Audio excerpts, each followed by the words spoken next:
कैसे हैं आप लोग। मैं आशा करता हूँ आप लोग अच्छे होंगे। मैं राम किशुन, आप लोगों का मेरे चैनल में स्वागत है। मैं आज आप लोगों को इंग्लिश में पास्ट इंडेफिनिट टेंस बताने जा रहा हूँ। देखिए पास्ट इंडेफिनिट टेंस क्या होता है, इसकी अंग्रेजी कैसे बनाएंगे। तो देखिए हमें पहले किसी भी टेंस का पहचान करना आना चाहिए, उसको सही से पहचानेंगे, उसके बाद उसकी अंग्रेजी में सही से बना पाएंगे। तो देखिए इसका पहचान है, इस प्रकार के वाक्य के अंत में, देखिए पहचान, इस प्रकार के वाक्य के अंत में या ई ए आदि शब्द आते हैं और इस प्रकार के वाक्य से कि भूतकाल में किसी काम के होने का पता चलता है। तो देखिए जो पास्ट इंडेफिनिट टेंस का पहचान है, इसका पहचान यह है कि इस प्रकार के वाक्य के अंत में या ई ए आदि शब्द आते हैं और इस प्रकार के वाक्य से हमें यह पता चलता है कि कोई भी काम भूतकाल में समाप्त हो चुका है। भूतकाल में समाप्त होने का मतलब जैसे 10 मिनट पहले हो गया, 1 दिन पहले हो गया, 2 दिन पहले हुआ, 10 दिन, 1 महीना, 2 महीना, 10 वर्ष, 4 वर्ष, यानी भूतकाल में समाप्त हो गया, तो इसे कहते हैं पास्ट इंडेफिनिट टेंस। अब देखिए इसका नियम क्या है। देखिए इसका नियम है ही सी तथा एक वचन कर्ता। एक वचन कर्ता जैसे किसी एक लड़की, किसी एक लड़के, किसी एक आदमी, किसी एक औरत का नाम एक वचन कर्ता होता है। तो ही सी तथा एक वचन कर्ता और आई वी यू दे तथा बहुवचन कर्ता के साथ सहायक क्रिया की सेकेंड फॉर्म का प्रयोग करते हैं। यानी इसमें नियम यह है, चाहे कर्ता सिंगुलर सब्जेक्ट हो चाहे प्लूरल, यानी ही सी एक वचन, आई वी यू दे बहुवचन, कोई भी कर्ता हो, क्रिया की सेकेंड फॉर्म का प्रयोग करते हैं, यानी V2 का प्रयोग करेंगे। तो आप लोग इसका स्क्रीनशॉट मान लीजिए, इसके बाद मैं इसकी अंग्रेजी बताने जा रहा हूं।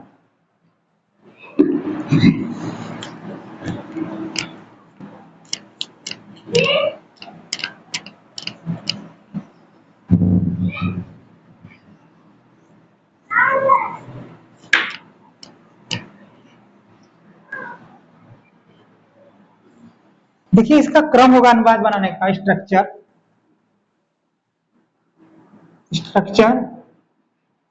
इसका स्ट्रक्चर होगा, देखिए पहले सब्जेक्ट लिखेंगे, उसके बाद V2, उसके बाद ऑब्जेक्ट, इसके बाद फुल स्टॉप। देखिए चाहे इसमें सब्जेक्ट ही she I we you they, किसी भी करता हो, ही सी दिस, सॉरी इसमें चाहे करता है एक वचन ही सी आई वी यू दे, कोई भी करता हो, चाहे एक वचन हो चाहे बहुवचन, क्रिया की सेकेंड फॉर्म ही आएगा अफर्मेटिव सेंटेंस में।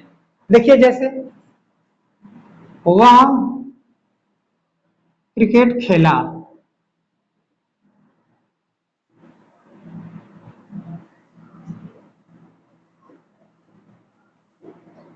देखिए वह क्रिकेट खेला, इसमें देखिए ला भी आता है, यानी इस वाक्य से हमको यह पता चलता है कि कोई भी काम भूतकाल में समाप्त हो चुका। देखिए वह क्रिकेट खेला, इस वाक्य से हमें क्या पता चलता है कि वह क्रिकेट 10 मिनट पहले, 1 घंटा पहले, आधा घंटा पहले, 1 दिन पहले, 2 दिन पहले, 10 दिन पहले, 1 महीना, 1 वर्ष, 10 वर्ष पहले क्रिकेट खेला, 20 वर्ष पहले क्रिकेट खेला, यानी क्रिकेट कब खेला गया, भूतकाल में।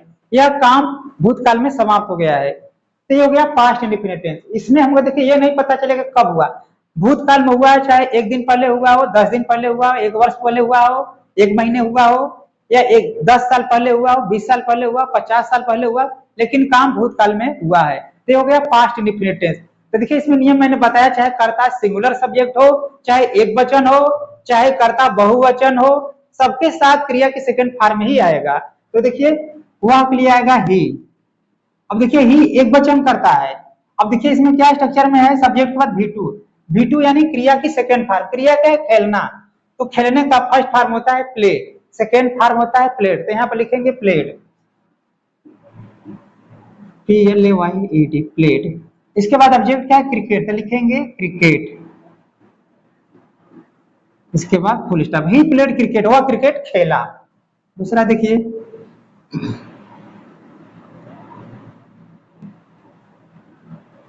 अरुण अंग्रेजी बोला,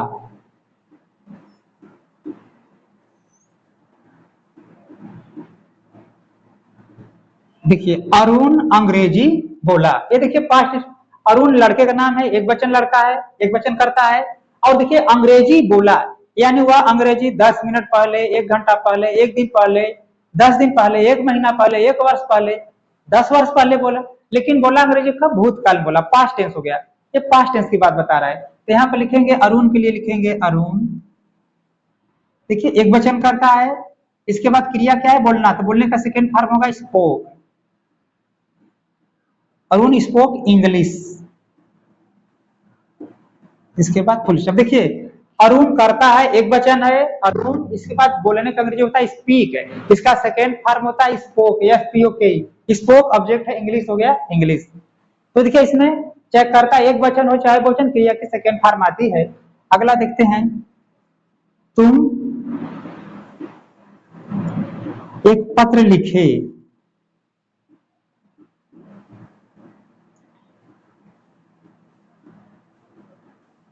देखिए तुम एक पत्र लिखे, यहां पर देखिए लिखे, तुम एक पत्र लिखे, यानी यह काम देखिए कब का है, भूतकाल में, यानी यह समाप्त हो चुका है।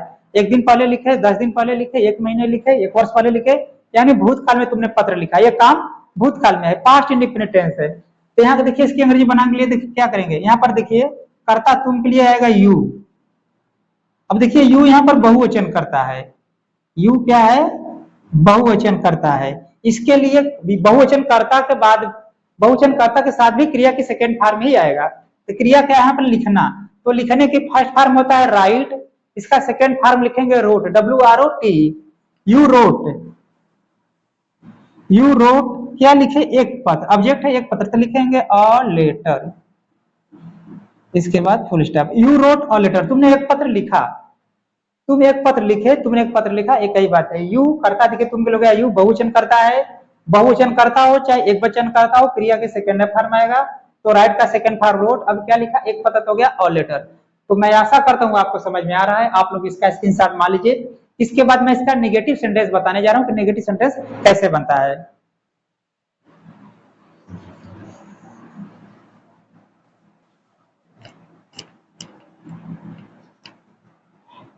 देखिए अगर वाक्य नकारात्मक है तो इसकी स्ट्रक्चर क्या होता है, देखिए अगर वाक्य नकारात्मक है, नेगेटिव सेंटेंस है, तो देखिए इसमें नेगेटिव सेंटेंस है तो चाहे सब्जेक्ट सिंगुलर हो, ही सी, या बहुवचन करता आई वी यू दे, कोई भी करता हो, नहीं के लिए डीड नॉट का प्रयोग करते हैं और क्रिया की फर्स्ट फॉर्म आता है, इसमें क्रिया के सेकेंड फॉर्म नहीं आता। जैसे देखिए स्ट्रक्चर, सब्जेक्ट हो गया plus did plus not, did not plus क्रिया के फर्स्ट फॉर्म, इसके बाद ऑब्जेक्ट, इसके बाद फुल स्टॉप। तो देखिए मैं बता दे रहा हूं, चाहे कर्ता सिंगुलर सब्जेक्ट हो चाहे प्लूरल हो, इसमें नहीं के लिए डीड नॉट का प्रयोग होता है और क्रिया की सेकेंड फॉर्म आती है। जैसे देखिए वह खाना नहीं खाया,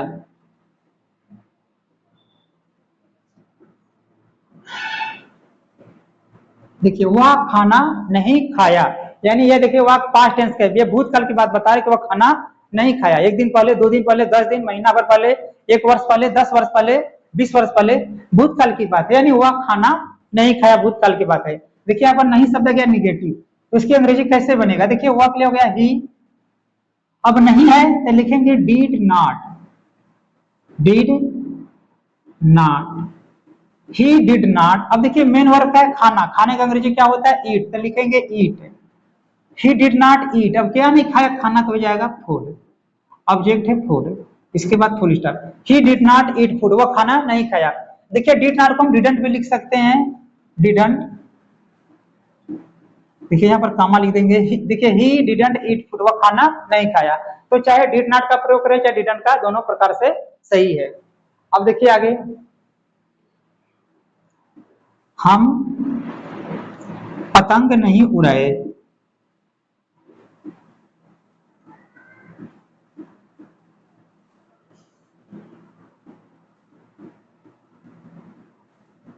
देखिए हम पतंग नहीं उड़ाए, देखिए यह past indefinite tense negative sentence, हम पतंग नहीं उड़ाए, तो इसकी अंग्रेजी कैसे बनेगा, हम के लिए आएगा वी। देखिए वी बहुवचन करता है, चाहे इसमें देखिए मैंने बताया चाहे करता एक वचन हो चाहे बहुवचन हो, नहीं के लिए डिड नॉट का ही प्रयोग करेंगे, तो यहाँ पर आएगा did not, we did not. उड़ाने का देखिए अंग्रेजी होता है फ्लाई, तो यहाँ पर हो जाएगा फ्लाई, क्रिया की first form. We did not fly, object है काइट, तो लिखेंगे काइट, इसके बाद फुल स्टॉप। देखिए वी करता हो गया, बहुवचन करता है, नहीं के लिए आ गया डिड नॉट, मेन वर्ब है उड़ाना, तो उड़ाने का अंग्रेजी हो गया फ्लाई, इसके बाद ऑब्जेक्ट है काइट हो गया kite. We did not fly kite, we didn't fly kite. देखिए इस तरह से इसकी अंग्रेजी बनेगी। तो मैं आशा करता हूँ आपको समझ में आ रहा है। आप लोग इसका स्क्रीनशॉट मान लीजिए, इसके बाद मैं इसका अगला नियम बताने जा रहा हूँ।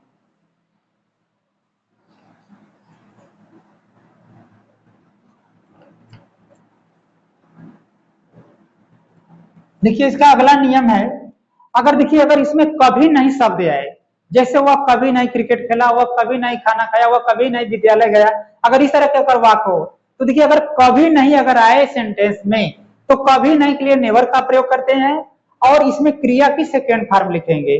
कभी नहीं वाले वाक्य में कभी नहीं के लिए नेवर का प्रयोग करते हैं और क्रिया की सेकेंड फॉर्म आता है, इसमें क्रिया की फर्स्ट फॉर्म नहीं आती है। अब जैसे देखिए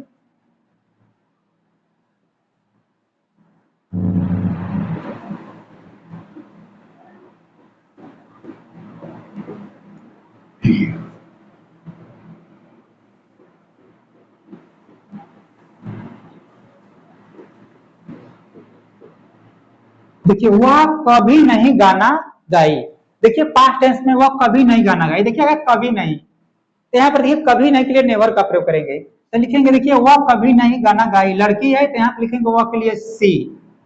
देखिए लड़की क्यों है, क्योंकि देखिए गाई यानी लड़की है, अगर पता कि वह कभी नहीं गाना गाया तो लड़का होता, लेकिन वह कभी नहीं गाना गाई लड़की है महिला है, तो वह के लिए हो गया सी। फिर कभी नहीं के लिए नेवर का प्रयोग करेंगे सी नेवर। अब देखिए मेन वर्ब क्या है गाना, सॉरी गाई, तो गाने के लिए सिंग का प्रयोग करते हैं, लेकिन जब कभी नहीं शब्द आए तो सब्जेक्ट कभी नहीं के लिए नेवर, इसके बाद क्रिया की सेकेंड फॉर्म का प्रयोग करेंगे, तो सेकेंड फॉर्म हो जाएगा सिंग का सेकेंड फॉर्म सैंग।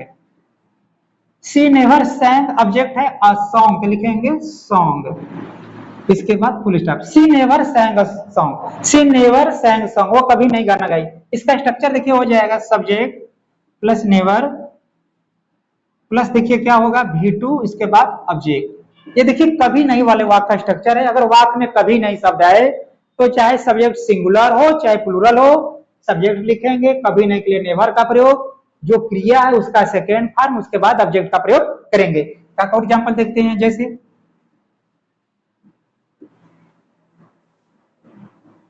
तुम कभी नहीं क्रिकेट खेले,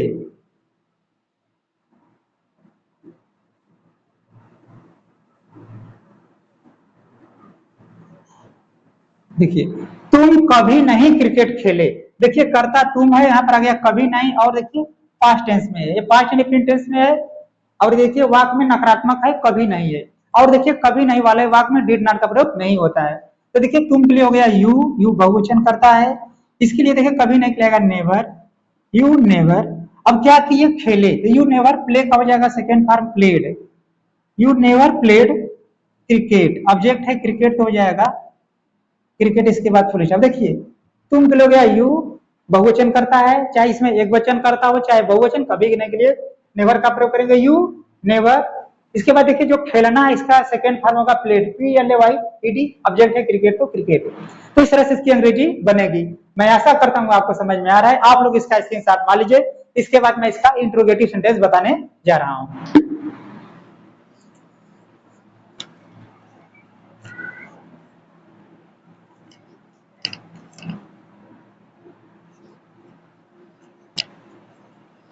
देखिए अगर वाक्य क्या से शुरू, देखिए प्रश्नवाचक शब्द दो प्रकार के होते हैं, एक तो वह जो क्या से शुरू होता है, दूसरा जो प्रश्नवाचक शब्द वाक्य के बीच में होता है। अगर वाक्य क्या से शुरू होता है तो क्या का अंग्रेजी कभी नहीं बनाते हैं, क्या की जगह पर केवल हेल्पिंग वर्ब लिखते हैं। और अगर प्रश्नवाचक शब्द वाक्य के बीच में है तो सबसे पहले प्रश्नवाचक शब्द, उसके बाद हेल्पिंग वर्ब, उसके बाद सब्जेक्ट, उसके बाद V1 और ऑब्जेक्ट। देखिए यहाँ पर मैं बता रहा हूँ, पहला अगर वाक्य क्या से शुरू होता है तो सबसे पहले हेल्पिंग वर्ब लिखेंगे डीड, इसके बाद सब्जेक्ट, इसके बाद देखिए क्या आएगा V1, इसके बाद ऑब्जेक्ट, इसके बाद आएगा क्वेश्चन मार्क।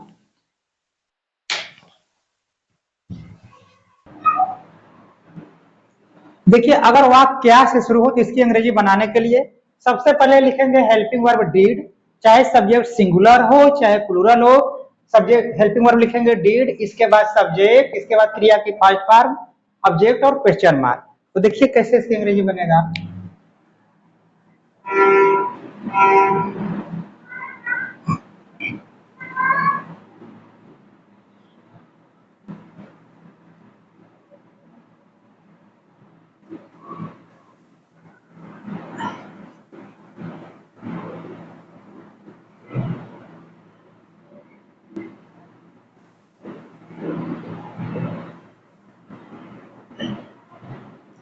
देखिए क्या वह एक किताब खरीदा। देखिए यह वाक्य प्रश्नवाचक है, क्या से शुरू हो रहा है, क्या वह एक किताब खरीदा। यह क्या है, प्रश्नवाचक शब्द है जो कि क्या से शुरू हो रहा है। तो क्या का अंग्रेजी नहीं बनता है, उसकी जगह पर हम क्या लिखेंगे, हेल्पिंग वर्ब। सब्जेक्ट के अनुसार देखिए सब्जेक्ट वह है, वह के लिए आता है ही एक वचन करता है, तो हेल्पिंग वर्ब क्या आएगा, डीड। चाहे इसमें सब्जेक्ट एक वचन करता हो चाहे बहुवचन हो, डीड ही आता है। तो यहाँ पर लिखेंगे डीड। इसके बाद देखिए वह का अंग्रेजी ही। देखिए स्ट्रक्चर में सबसे पहले हेल्पिंग वर्ब डीड, उसके बाद सब्जेक्ट, इसके बाद देखिए क्रिया की फर्स्ट फॉर्म। क्रिया क्या है, खरीदना, तो खरीदने का फर्स्ट फॉर्म क्या होगा, बाई। क्रिया होगा बाई। देखिए इसमें क्रिया की फर्स्ट फॉर्म आता है, इसमें सेकंड फॉर्म नहीं आता है। नेगेटिव में और इंट्रोगेटिव में क्रिया की फर्स्ट फॉर्म ही आता है, केवल पॉजिटिव में क्रिया का सेकंड फॉर्म आता है। तो देखिए डीड ही बाई, अब क्या खरीदा, एक किताब, तो लिखेंगे अ बुक। इसके बाद question mark, did he by a book. देखिए मैं फिर से समझा दूं, अगर प्रश्नवाचक शब्द अगर वाक्य क्या से शुरू हो रहा है तो क्या का अंग्रेजी नहीं बनेगा, क्या के जगह पर हेल्पिंग वर्ब आएगा, चाहे सब्जेक्ट सिंगुलर हो चाहे प्लूरल, डीड आएगा हेल्पिंग वर्ब, इसके बाद सब्जेक्ट, इसके बाद जो भी क्रिया है उसका फर्स्ट फॉर्म, इसके बाद ऑब्जेक्ट और क्वेश्चन मार्क। फिर देखिए अगला, क्या मैं विद्यालय गया। क्या मैं विद्यालय गया। देखिए ये प्रश्नवाचक शब्द क्या से शुरू हो रहा है तो क्या का अंग्रेजी नहीं बनेगा। देखिए क्या मैं विद्यालय गया, पास्ट इंडेफिनिट टेंस इंट्रोगेटिव है जो कि क्या से शुरू हो रहा है, तो क्या का अंग्रेजी नहीं बनेगा। क्या के जगह पर हम लिखेंगे हेल्पिंग वर्ब डिड। इसके बाद देखिए मैं का अंग्रेजी हो गया आई। इसके बाद देखिए हेल्पिंग वर्ब हो गया डिड, इसके बाद सब्जेक्ट आई, इसके बाद देखिए मेन वर्ब क्या है, गया। तो जाने का फर्स्ट फॉर्म क्या होगा, गो। अब कहाँ गया, विद्यालय, तो लिखेंगे टू स्कूल। इसके बाद क्वेश्चन मार्क। देखिए यहाँ पर टू क्यों लगाया गया है, प्रीपोजिशन टू है, टू का प्रयोग क्यों किया गया। देखिए अगर कोई व्यक्ति एक जगह से दूसरे जगह पर जाता है तो उस जगह से पहले टू का प्रयोग करते हैं जहां पर जाते हैं। तो देखिए वह स्कूल गया था, स्कूल के पहले टू का प्रयोग किया गया। तो मैं आशा करता हूँ आपको समझ में आ रहा है। एग्जाम्पल और देखते हैं,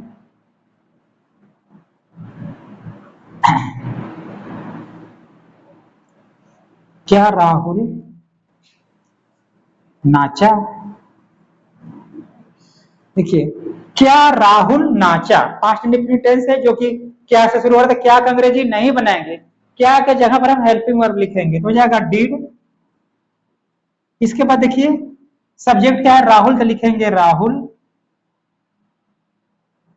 इसके बाद देखिए मेन वर्ब क्या है, नाचना, तो हो जाएगा इसका फर्स्ट फॉर्म डांस। इसके बाद question mark, did Rahul dance, क्या राहुल नाचा। तो देखिए इस तरह से इसकी अंग्रेजी बनेगी। मैं ऐसा करता हूं आपको समझ में आ रहा है, आप लोग इसका स्क्रीनशॉट मान लीजिए। इसके बाद मैं इसके बीच में जो प्रश्नवाचक शब्द वाक्य के बीच में था उसकी अंग्रेजी बताने जा रहा हूं, आप लोग इसका स्क्रीनशॉट मान लीजिए।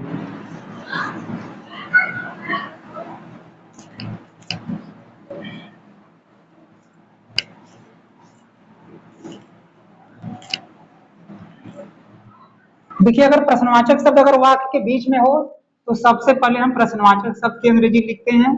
देखिए अगर प्रश्नवाचक शब्द वाक्य के बीच में हो तो सबसे पहले प्रश्नवाचक शब्द की अंग्रेजी, इसके बाद सहायक क्रिया डीड, इसके बाद सब्जेक्ट V1 ऑब्जेक्ट और क्वेश्चन मार्क। अब जैसे देखिए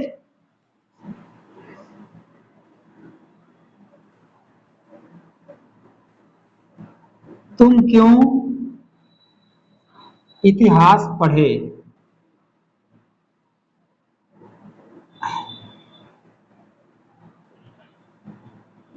देखिए तुम क्यों इतिहास पढ़े, देखिए ये पास्ट इंडेफिनिट टेंस इंट्रोगेटिव प्रश्नवाचक शब्द जिसमें प्रश्नवाचक शब्द वाक्य के बीच में आया है। देखिए प्रश्नवाचक से इसमें क्यों है, तो पहले क्यों का अंग्रेजी लिखेंगे। तो देखिए यहाँ पर स्ट्रक्चर में सबसे पहले प्रश्नवाचक शब्द, जैसे प्रश्नवाचक शब्द क्या है, क्यों, तो क्यों का अंग्रेजी हो जाएगा वाई। इसके बाद देखिए आएगा हेल्पिंग वर्ब। देखिए इसमें सब्जेक्ट चाहे सिंगुलर हो चाहे प्लूरल, हेल्पिंग वर्ब डिड ही आएगा, यहाँ पर हो जाएगा डिड।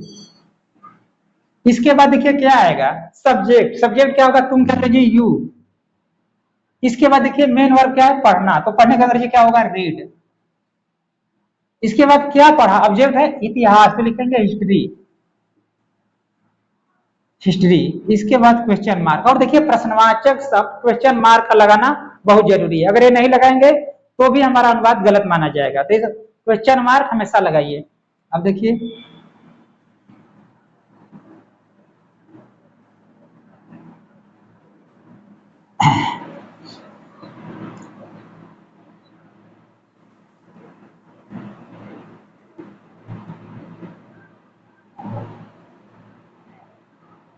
देखिए राम क्या एक सेब खाया, देखिए पास्ट इंडेफिनिट टेंस है जो कि प्रश्नवाचक शब्द वाक्य के बीच में है। देखिए ये प्रश्नवाचक शब्द जो क्या है वाक्य के बीच में है, तो देखिए पहले हम क्या का अंग्रेजी बनाएंगे, तो क्या का अंग्रेजी होगा व्हाट।